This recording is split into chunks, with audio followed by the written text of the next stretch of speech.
How to clear cache in IMO. Is your IMO app running a little slow, or maybe it's taking up too much space on your phone? A quick and easy fix is to clear its cache. Don't worry, this won't delete your messages or contacts. Let's get it done in just a few seconds. So first things first, what I have to do is go to your phone settings. You can see my setting right over here. Let's tap on it. Once you're inside the settings, simply tap on apps, which is this one. Under the apps, go to all apps. And there search for IMO.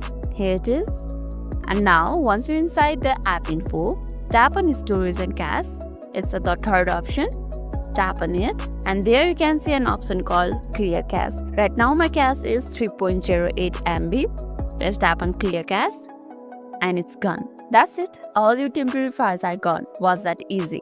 Let me know in the comments if this helped speed up your IMO app. That's all for today's video, and if this video made your day a little bit easier, don't forget to like and subscribe for more amazing tips. Thanks for watching, and see you in the next video.